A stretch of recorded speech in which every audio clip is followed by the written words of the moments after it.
Bonjour à tous, bienvenue sur TMT. Donc aujourd'hui on teste un nouveau style de vue, le Point of View. Alors j'espère que vous voyez pas ma gueule dans les rétros, dans le là, parce que j'ai tous mes cheveux qui débordent, c'est dégueulasse. Je dois passer, je pense, pour un gros guignol comme ça. Alors ne vous fiez pas trop à la limitation de vitesse de mon compteur, donc l'aiguille est au-dessus de 80, mais ma vitesse réelle est ici, V égale. Donc j'ai fait ce codage avec Carly, Carly que vous pouvez retrouver, dont vous pouvez retrouver le code de réduction dans mes vidéos. En fait j'ai codé la vitesse réelle, donc là ce qui s'affiche, V égale, c'est la vitesse exacte du véhicule, parce que les compteurs sont truqués. Sont truqués. Les compteurs ont toujours eu une marge exprès, une marge d'erreur, quoi. Mais c'est fait exprès en usine, hein. C'est-à-dire que généralement on est on est à peu près à 5 km/h de moins sur un compteur. Donc là, quand V égale indique 80 km/h, je suis réellement à 80 km/h. Je crois que les mecs qui me croisent me regardent bizarrement. Donc programme du jour, ce petit test point of view un peu fait à l'arrache, parce que je sais même pas si la caméra a de la batterie.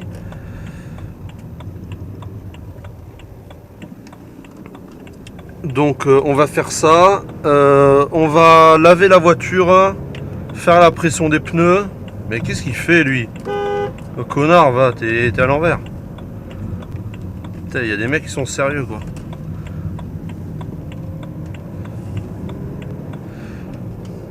Et puis oh, qu'est-ce que ça marche mieux que le Kangoo. Putain, ça fait plaisir. Aïe aïe aïe, enculé.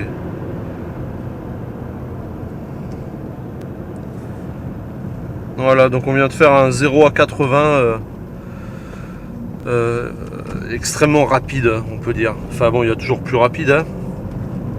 C'est qu'une 163 chevaux. Vous noterez la route vraiment un peu dégueulasse. Et pourtant on est quand même dans un confort vraiment plus qu'acceptable. Et plutôt silencieux aussi.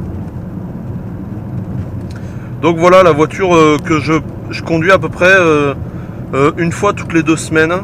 Donc aujourd'hui ça fait 2 semaines qu'elle n'a pas roulé. Donc je la conduis un petit peu. Je vais y mettre du gasoil, je vais y mettre de l'excellium. Ça lui fera du bien. Et après je la nettoierai un petit peu parce qu'elle est dégueulasse. Et puis voilà, ça sera pas mal. J'en profiterai, j'ai pris le stabilisateur. Je vous ferai un petit tuto sur le fonctionnement de l'e-drive. Donc j'espère que ça rendra bien de filmer l'e-drive. Donc ça vous le retrouvez dans une autre vidéo, pas dans celle-ci. Et puis voilà, donc je suis bien content de retrouver ma voiture. Je crois que je vous l'avais dit dans le dernier vlog déjà, que je la conduisais pas longtemps, pas fréquemment, etc. Et donc ça me manque de ne pas la conduire, bien sûr, hein. Alors là on va mettre la 3 parce qu'on a un petit enchaînement de virages. Vous voyez qu'on arrive rapidement à dépasser les 80 km/h, hein, quand même.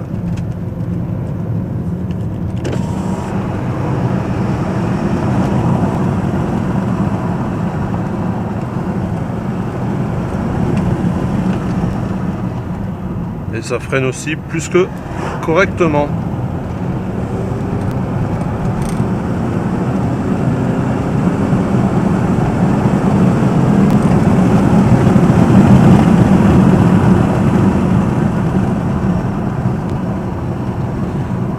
Hop là. Voilà. Qu'est-ce que j'aime cette voiture. Oh, c'est un truc de malade. J'espère que j'aurai vraiment le même plaisir avec la Mercedes. J'espère que j'aurai vraiment le même plaisir de conduire, hein. Parce qu'elle est vraiment extrêmement agréable. Et je prends beaucoup de plaisir quand je suis à son volant. Donc j'espère que la Mercedes me procurera le même plaisir. La Mercedes, je doute pas que le confort sera plus ou moins équivalent, l'insonorisation, etc. Mais j'ai peur que ce soit plutôt niveau performance, que ça pêche. Enfin, niveau performance, non, parce que là, on est sur un 163. La Mercedes sera un 170. Mais bon, c'est pas le même agrément, vous voyez ce que je veux dire, quoi. Donc bon, on verra ce que ça donne. Et puis voilà, donc je sais pas si vous voyez bien tout le poste de pilotage. Hop, je vais mettre mes phares en automatique d'ailleurs, ça ne l'était pas. Parce que généralement, quand je sais qu'elle va pas rouler depuis plusieurs semaines, je mets le commodo des phares sur off, donc la position au milieu. Et j'oublie à chaque fois de remettre sur automatique. Donc voilà, les commandes au volant qui tombent sous la main, les commodos sont tous là. Ici on a toute la console centrale avec le menu e-drive. Et puis voilà. On va faire un petit détour pour continuer la promenade. Alors hop, la route est quand même déglinguée ici. Oh là là, où est-ce que t'es allé, putain con. Ouais, nous dans l'Aude on fait des promenades sur des routes pourries. Ah ouais, en plus j'ai vraiment pris la route de merde, quoi. Il y a mon putain de support de téléphone qui vibre, voilà. Ah ouais, j'ai vraiment pris la route de merde, quoi, sans déconner.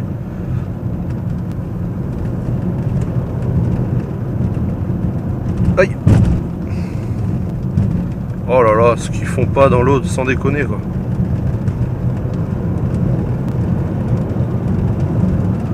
C'est vraiment très dur de rester à 80, hein. Vous voyez qu'à peine on accélère, on dépasse, quoi. Chez moi on appelle ça des routes de chèvre, ça. Oh, on a une petite perte de motricité. Et ça devait être dû au gravier.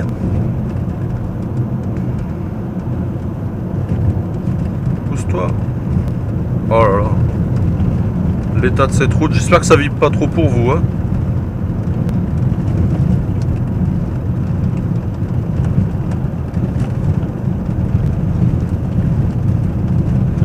Ouais, faut un peu slalomer entre les nids de poules. J'aurais bien aimé un peu de virage, qu'on puisse un peu plus rouler, mais a priori il faudra se contenter de ça. Alors attends, on va pas faire comme tout à l'heure. Ça, on va pas y aller à bloc. Oh là, mais sans déconner, quoi. Les mecs ici, ils craquent, hein, sur... Putain, je veux dire, les communes, les communautés de communes, l'agglomération, putain, ils pourraient vraiment faire quelque chose pour les routes, hein. C'est vraiment un truc de malade, c'est inadmissible. Même si ça, c'est une route plus que secondaire, on peut même dire une route tertiaire. C'est pas normal qu'elle soit dans cet état-là, quoi. C'est un truc de dingue, hein.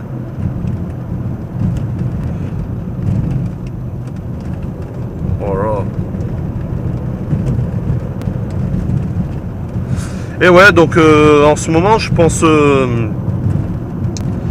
Putain, le nid de poule, c'est pas un nid, c'est un cratère. En ce moment, je pense beaucoup à la Mercedes. Bah, parce qu'elle me fait envie, en fait, hein. Ah, là, ça... Ah, voilà. J'étais un peu... un peu partagé. Oh putain, regardez comme c'est beau, quoi.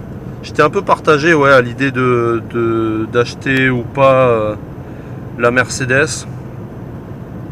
Parce qu'en fait, j'avais peur que celle-ci me manque trop. Enfin, me manque trop, que ce soit pas pareil, quoi. J'ai toujours eu que des BM. Une Peugeot, quand même. Que j'ai pas gardé longtemps. Donc, passer sur autre chose, ça me fait, ouais, ça me fait peut-être un peu peur. J'ai peur de perdre en qualité. Donc bon, on verra bien. Après, je sais bien que Mercedes c'est de la qualité, hein. Mais c'est différent, quoi. Donc bon, on verra bien ce que ça donne.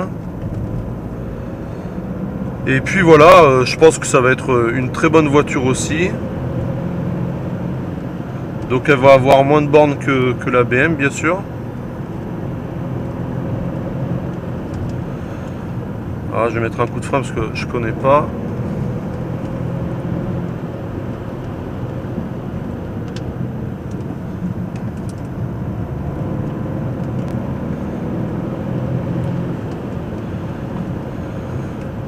Et donc voilà. Vous pouvez voir le bois qui ressort bien au soleil. Je trouve vraiment beau le bois. Alors dans la Mercedes ce sera de l'aluminium. Parce que c'est une Mercedes pack avant-garde. Donc c'est le pack juste en dessous je crois AMG. Parce que si je dis pas de bêtises, il y a le pack... il me semble qu'il y a le pack basique, le pack élégance et le pack avant-garde. Et après AMG bien sûr, pardon. Le pack avant-garde il comprend bien sûr tous les autres éléments. Sauf que la calandre à l'avant, c'est pas une calandre on va dire close, c'est une calandre avec le gros logo Mercedes au milieu, comme ils font quasiment partout maintenant. Et c'est... on voit rien. C'est bon. Et elle a les jantes 17 pouces. Donc tant mieux. Des jantes un peu plus grosses, ça me déplaît pas. Celle-là c'est du 16. Je reprochais justement que les 16 soient peut-être un peu trop petites. Donc bon, partir sur du 17 c'est pas mal. Hein. Ça restera abordable en termes de pneumatique aussi. Oui, c'est vrai que j'aurais préféré que ce soit du 18. On verra si on remplace les jantes ou pas. Je pense pas parce que je serai pas le seul à la conduire. Hein. Il y aura ma femme aussi. Ma femme est quelqu'un de très soigneuse hein, et qui conduit très bien. Mais bon, on sait jamais si elle abîme une jante. J'ai pas envie de lui en vouloir alors que je viens d'acheter les jantes, quoi, vous voyez. Donc je préfère garder les jantes qu'il y a d'origine. Je sais qu'il y a un petit peu d'usure dessus à certains endroits, sur les bords notamment. Donc je préfère les laisser comme ça, elles sont pas non plus dégueulasses. Après de mémoire la carrosserie elle est impeccable. Donc voilà, enfin on verra, on en reparlera de la Mercedes dans tous les cas, vous en faites pas. Moi la carrosserie de la BM elle est un peu moins impeccable. J'ai un pet sur le pare-choc arrière que j'ai pas fait, j'ai jamais fait réparer parce que je me suis dit si je le fais réparer et qu'on me rentre dedans à nouveau je vais avoir les boules. Donc du coup c'est resté comme ça. Et puis voilà. Après rien de trop spécial. Tout ça on va la laver tout à l'heure parce que là elle en a besoin, elle est dégueulasse. Donc voilà, on se retrouvera un peu plus tard. Je vais peut-être vous filmer là. Ouais, on va garder la caméra le temps de faire quelques enchaînements. Mais c'est difficile de rester à 80 quand même. Surtout quand tu as d'autres voitures. Voilà, la stabilité qu'elle a, on tourne et on appuie à fond, elle bronche pas quoi.